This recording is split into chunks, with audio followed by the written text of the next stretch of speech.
we are taking on another episode of Road to Glory featuring Michael Vick himself. And this is the part where you guys have all been waiting for. His collegiate career is going to kick off, and we got a game against Kentucky.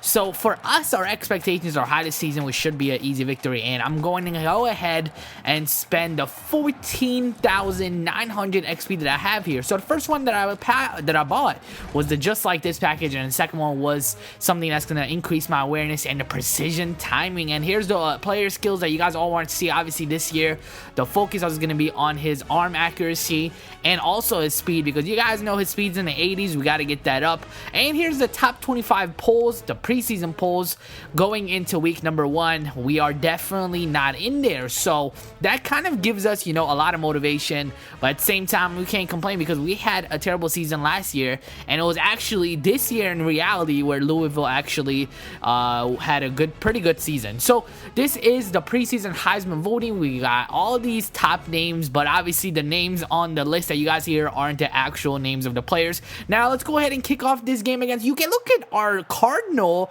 just parachuting down, and I actually like this intro. Looks like, you know, we're gonna have to get used to that intro for the remainder of the season. But look at Michael Vick, he looks sharp, he looks ready to go. And finally the players come out of the entrance, and the fans are ready for this week 1 action here in the NCAA Road to Glory. And the key to the game is obviously going to be my accuracy. Like I said, my running is not too great, so I'm going to really depend on the accuracy of my passing. So here comes our first possession of the game. This is going to be a handoff, and we pick up 4 yards on the play. Here comes the pressure, a screen play, and the ball doesn't even reach my running back's hands, and already Michael Vick is down.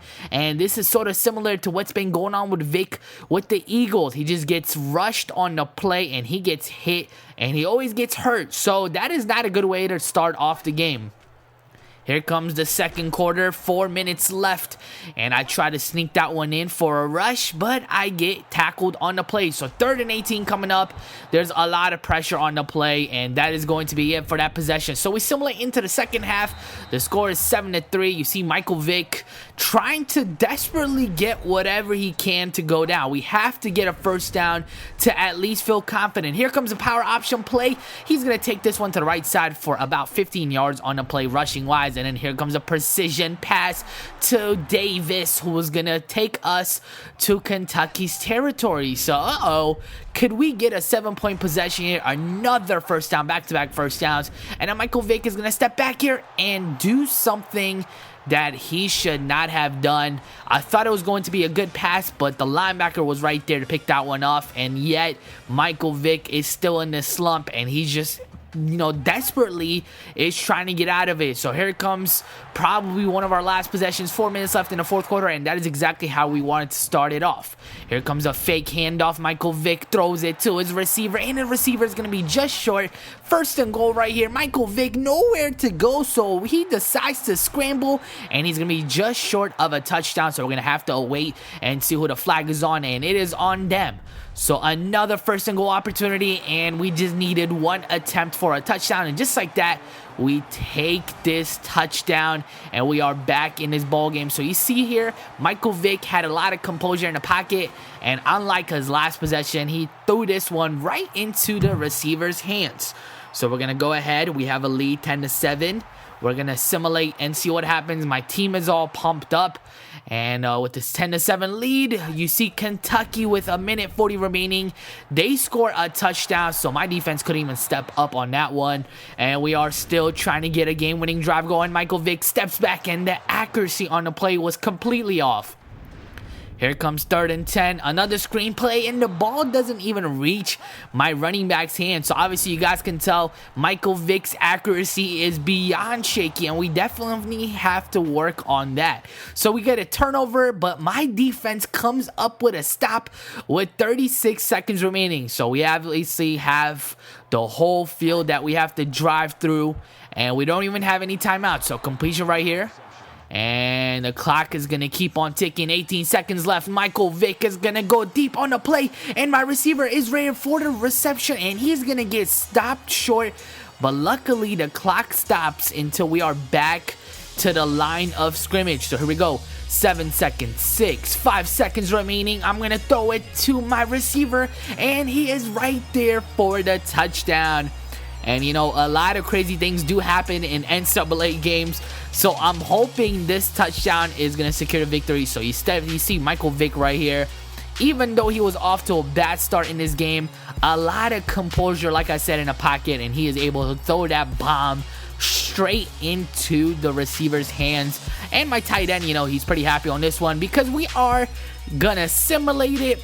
And with 3 seconds remaining, Kentucky doesn't even have any time. So just like that, we are going to be going home with a victory. I know this isn't the score that the fans thought was going to be on the board.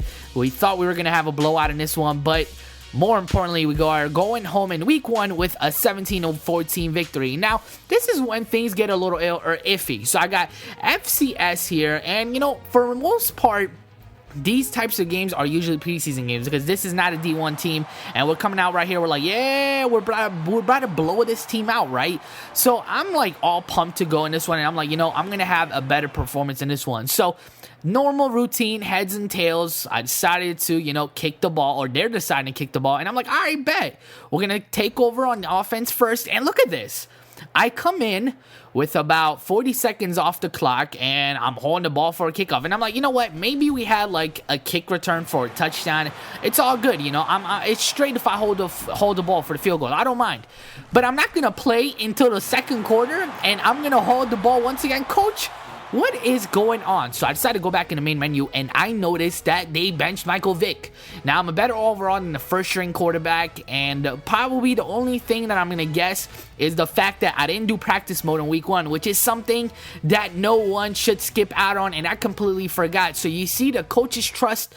I have to work my way up once again to go back to the starting position. It's just like a rookie mistake that I made, and hopefully people that are still new to Road to Glory, I know we have a couple months down already in this game, and a lot of you are pretty experts at this game mode, but for those that are not familiar with it, never skip out on practice modes. You want to make sure you get to the highest level to to not lose your starting job. So right now I'm maxed out, and it is only going to be in the next week following this North Carolina game that I'm going to have my position battle, because if you win your starting job, you don't necessarily win it the same week. You have to wait one more week in order to have a position battle. So you guys see in this North Carolina game, we pretty much did get blown out. I mean, I wasn't even in the game, so it kind of sucked watching this one. And once we got in the main menu, we are going to be playing Florida International week number 4, and I also have my position battle so I can become a starter once again here in week number 4. If you guys want to stay updated on when all of my videos will be uploaded, make sure you follow me on Twitter, twitter.com/AntoDaBoss.